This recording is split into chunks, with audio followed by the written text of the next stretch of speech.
Also on the programme, Condemned, the dogs waiting to die and the people trying to save them. We're never going to prevent it, but at least we can make a difference, you know. And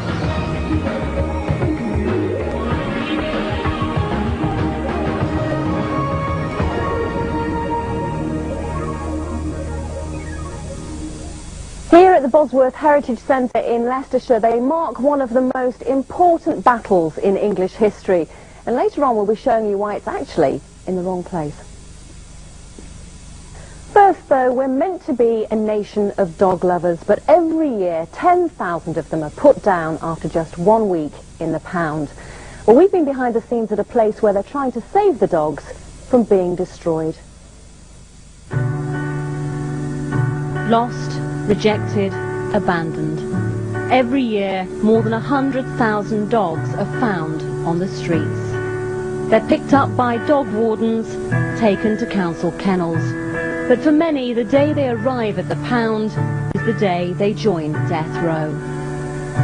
It's still between 8 and 10,000 dogs, at least, every year that we're putting to sleep, through no fault of their own, just because the owners don't come forward for those dogs or don't want them anymore.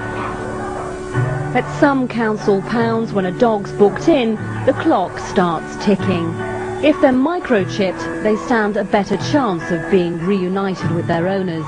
But if they're not chipped, if they're not wanted, after 7 days in the pound, they'll be put down.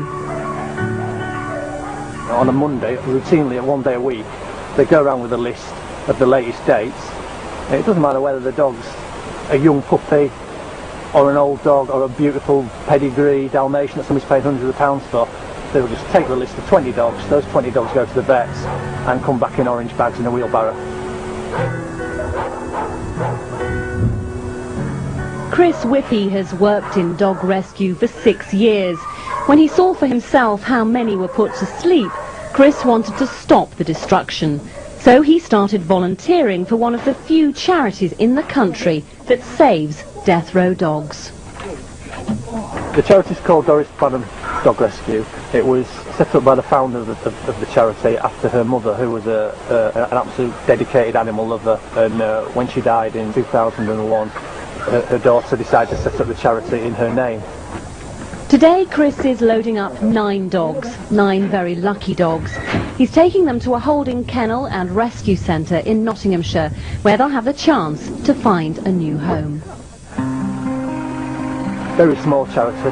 We really do live on a shoestring and survive on a shoestring. We're too small to be able to afford our own kennel, so how we operate, we remove the dogs from the pound into tattered out old vans that travel up and down the country, finding spaces in other animal rescues.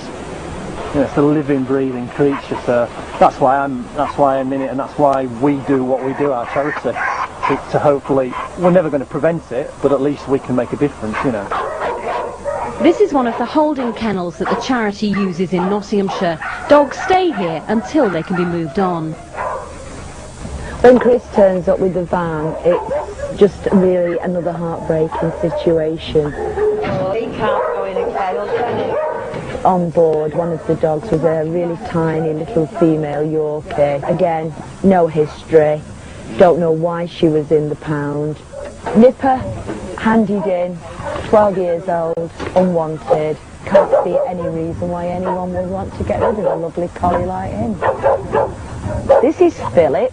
Philip is a little staffy, who, as you can see, is absolutely adorable, very affectionate, just loves to sit with you and give you kisses. On the road again, and Chris's next stop is at the Halfway Home Kennels in Nottinghamshire. Over the last year, Valerie Hosegood has taken in more than 100 Rottweilers, many like Charlie, saved from death row. He's a bit of a barrel, aren't you, mate? It's a nightmare, to be honest. It's just got very, very difficult. I mean, we've been asked to take in 4 Rotties this week from pounds, ranging from 10 months old. It's getting ridiculous, really. As we're not a Rottweiler rescue, we're an all-breed rescue, but because I love this breed and feel sorry for them, I keep helping them. But I mean, we've got long-termers that have been here over a year. And it just gets very difficult homing them, because they've got to go to the right homes where they're going to stay forever. Staffordshire Bull Terriers are another breed that's overpopulating the pounds. Unfortunately, Staffordshire Bull Terriers are still the biggest percentage of dogs that come into stray pounds because of such a huge overpopulation of them.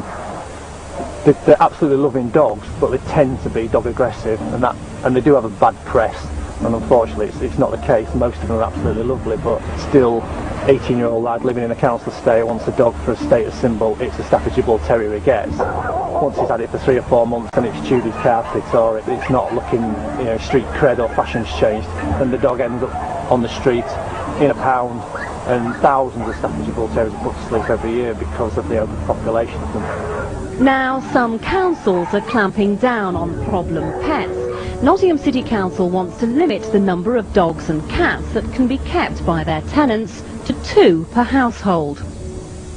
I've been a council tenant for 37 years. I've always had my dogs. I'm a trainer. Janet has 4 German Shepherds. Her dogs are her life, and she refuses to be parted from them. No one will ever walk through my door and take my dogs. No one. Whatever it takes, I will do. I will move. I would do anything to save my dogs from being taken from me and put on death row. Thanks to the work of charities such as Doris Banham Rescue, 90% of stray dogs are saved from death row.